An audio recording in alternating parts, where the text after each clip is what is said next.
Hi guys. കുറേ വ്യാജ വീഡിയോകൾ ഒരുപാട് എൻ്റെ ശ്രദ്ധയിൽപ്പെട്ട് ഒരു സ്ത്രീ വന്നിട്ട് എന്തൊക്കെയോ ആത്മാവിനോട് സംസാരിച്ചെന്നും അതേപോലെ ഒരുപാട് ഇല്ലാത്ത കാര്യങ്ങൾ ക്രിയേറ്റ് ചെയ്ത് ആത്മാവിനോട് സംസാരിച്ചു. എൻ്റെ വൈഫ്, എക്സ് വൈഫ് ഇങ്ങനെ സംസാരിച്ചു, 3 പേരെത്തി കൊലപാതകം ചെയ്ത് എന്നുള്ള രീതിയിൽ വരുത്തി തീർക്കുന്ന ഒരു വീഡിയോ ആണ് എൻ്റെ ശ്രദ്ധയിൽപ്പെട്ടത്. ആ വീഡിയോനെ പറ്റിയിട്ടുള്ള റിയാക്ടിങ്, അതായത് എനിക്ക് സംസാരിക്കാനുള്ളൊരു കാര്യമായിട്ടാണ് ഞാനിപ്പോൾ വന്നത്. ഇപ്പം അതിന് മുന്നേ നിങ്ങൾക്ക് ജസ്റ്റ് ആ വീഡിയോ കണ്ടിട്ടുണ്ടാവാം.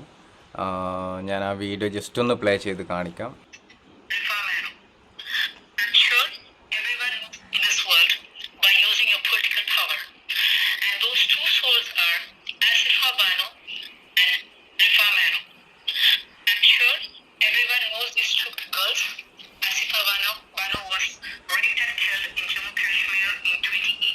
ഓക്കെ, ഇവർ പറയുന്ന വീഡിയോ കുറയണം, നിങ്ങളെന്തായാലും കേട്ടിട്ടുണ്ടാവും. ഇതിൽ മെയിനായിട്ട് ഇവർ പറയുന്ന കാര്യങ്ങളുണ്ട്.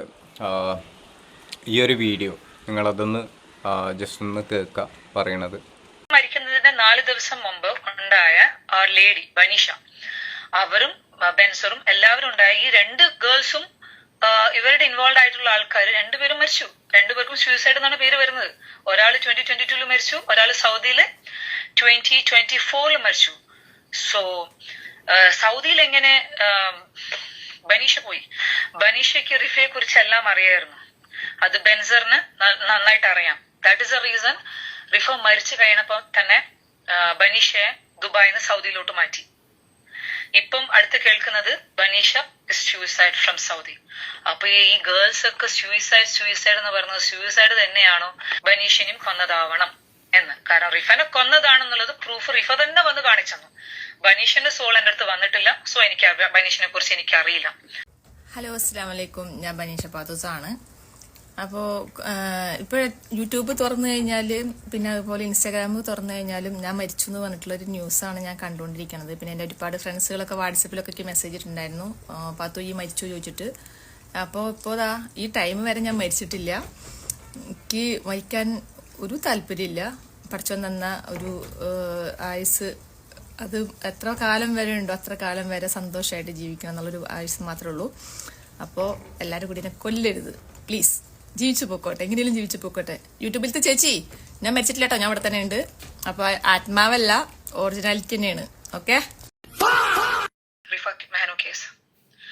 ദുബായില് സൂയിസൈഡ് ചെയ്തു എന്ന് പറയുന്ന ആ കേസിനെ കുറിച്ചാണ് എനിക്ക് പറയാനുള്ളത്.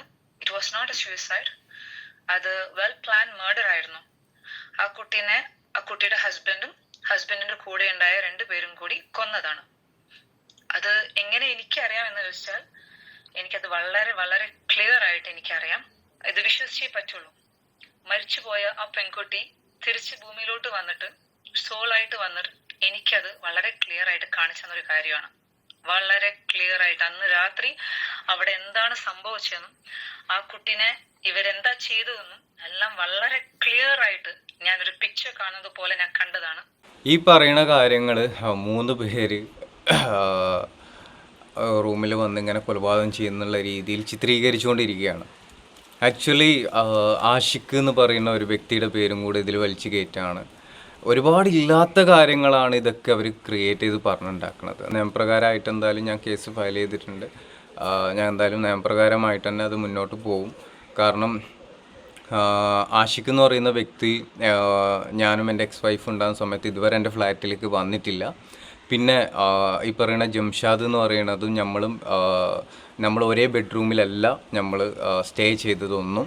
അതൊക്കെ വ്യാജ വാർത്തകളായിരുന്നു. അത് ഒരുപാട് ആൾക്കാർ വിശ്വസിച്ച് മുന്നോട്ട് പോകുന്നുണ്ട്. നമ്മൾ ഒരേ റൂമിലല്ല നമ്മൾ താമസിച്ചത്. ഒരിക്കലും നമ്മൾ സ്ലീപ്പ് ചെയ്യുന്ന ആ ഒരു റൂമിലല്ല ജംഷാദ് സ്റ്റേ ചെയ്തത്. അത് നിങ്ങൾക്ക് എങ്ങനത്തെ രീതിയിൽ വേണമെങ്കിലും ജംഷാദിനെ വേണമെങ്കിലും സംസാരിക്കാം. അത് അങ്ങനെ ഒരിക്കലും അങ്ങനെ ഞാൻ അനുവദിക്കുകയും ചെയ്യില്ല.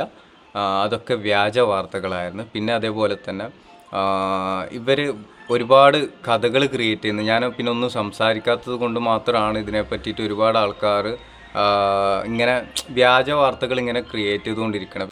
പിന്നെ ഇപ്പം എൻ്റെ സെക്കൻഡ് വൈഫിൻ്റെ ആ ഒരു പ്രശ്നം അവൾ മാറാൻ കാരണം ഉള്ള ഒരു റീസണും കാര്യങ്ങളൊക്കെ ആയിട്ട് ഒരു ഇൻ്റർവ്യൂ പോലെ ഞാനൊരു വീഡിയോ വേറെ ചെയ്തിട്ടുണ്ട്. അത് ഇതിൻ്റെ ബാക്കിൽ എന്തായാലും വരുന്നതായിരിക്കും.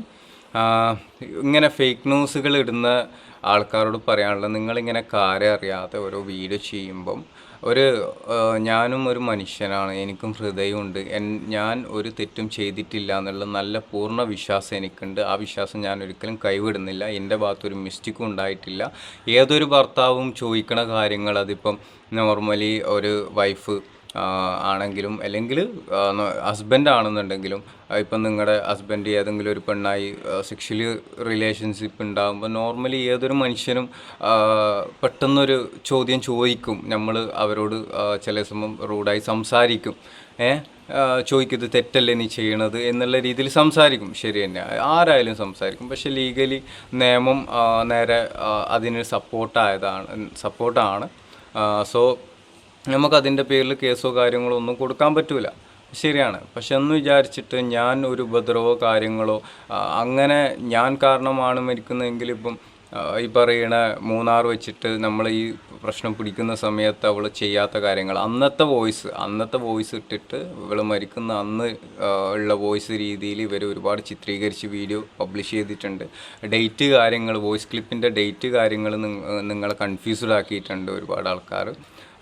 സോ എനിക്ക് പറയാനുള്ളത്, ഫേക്ക് ന്യൂസുകൾ ഇവർ വെച്ച് റീച്ച് ഉണ്ടാക്കാനുള്ള ലക്ഷ്യം മാത്രമാണ് എല്ലാവരുടെയും. പിന്നെ ഈ ഒരു എന്നെ ലക്ഷ്യം വെച്ച് പബ്ലിക് കേരള എന്ന ചാനൽ എന്നെ ലക്ഷ്യം വെച്ച് മാത്രം അന്നും ഇന്നും ഫോക്കസ് ചെയ്യുന്നത് ഒരു പേഴ്സണലി ഇഷ്യൂ, അതായത് ഏതൊരു വീഡിയോ എൻ്റെ കസിൻ ബ്രദറെ കയ്യിൽ നിന്ന് ഒരു വീഡിയോ ഓനിടാൻ പാടില്ല എന്ന് പറഞ്ഞൊരു വീഡിയോ ലീക്കായി പോസ്റ്റായിപ്പോയി. അപ്പോൾ അതിൻ്റെ ഒരു ബേസിലാണ് എന്നാണ് എൻ്റെ ഒരു വിശ്വാസം. അവൻ എന്നോട് ഇത്രയും ദേഷ്യവും പകയും കാര്യങ്ങളൊക്കെ, അത് നിങ്ങൾക്ക് കണ്ടാൽ തന്നെ അറിയാം. എന്നോട് ഒരുപാട് എന്നെ മാത്രം ഫോക്കസ് ചെയ്ത് എന്നെ ലക്ഷ്യം വെച്ചിട്ട് ഒരുപാട് വീഡിയോ എന്നെപ്പറ്റി തളർത്താനുള്ളൊരു വീഡിയോ ആണ് ചെയ്യണതെന്നുള്ളത് ആർക്ക് കണ്ടാലും മനസ്സിലാവും. സോ എനിക്ക് ഒരു തെറ്റും ചെയ്തിട്ടില്ല എന്നുള്ളൊരു വിശ്വാസം, ആ ഒരു ആത്മവിശ്വാസമൊക്കെ എൻ്റെ കൂടെ ഉണ്ട്. എന്തായാലും എല്ലാം മുകളിലുള്ള ഒരാൾ കാണുന്നുണ്ട്, അറിയുന്നുണ്ട്. അപ്പം നിങ്ങൾ ഈ പറയുന്ന പോലെ എന്താ പറയുക, 3 ആളെത്തിയിട്ട് കൊലപാതകം ചെയ്തു എന്ന് പറയാൻ പോലീസോ നിയമമോ പൊട്ടന്മാരോ അല്ലെങ്കിൽ മന്ദബുദ്ധികളോ അല്ല. പ്രത്യേകിച്ച് UAE പോലീസോ അല്ലെങ്കിൽ അതേപോലെ തന്നെ നിയമം എന്ന് പറയുന്നത് നിങ്ങൾ തമാശക്കളി, നിങ്ങൾ വായോട് എല്ലില്ലാത്ത നാവോട് ഇങ്ങനെ പറഞ്ഞുണ്ടാക്കാനുള്ളതല്ല. അത് അതിൻ്റേതായ പ്രൊസീജിയർ കാര്യങ്ങളൊക്കെ അവർ ചെക്ക് ചെയ്ത് കാര്യങ്ങളൊക്കെ കഴിഞ്ഞിട്ടാണ് ഈ കാര്യങ്ങളൊക്കെ മുന്നോട്ട് പോയത്.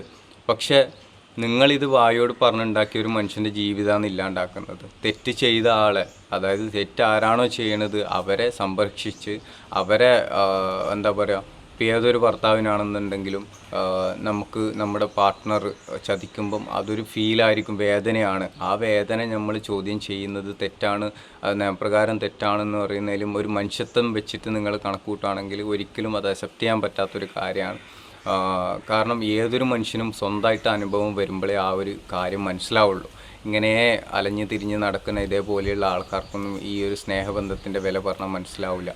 നമ്മൾ ഇത്രയും കാലം കഷ്ടപ്പെട്ട് പോറ്റുന്ന നമ്മുടെ വൈഫ് നമ്മളെ ചതിക്കുമ്പോണ്ടാകുന്ന ആ ഒരു വേദന, അത് ഏതൊരു ഹസ്ബൻഡിനും വൈഫിനും മാത്രമേ മനസ്സിലാവുള്ളൂ. സോ നിങ്ങൾ ഈ വ്യാജ വാർത്തകൾ വിശ്വസിക്കാതിരിക്കുക എന്നാണ് എനിക്ക് പറയാനുള്ളത്.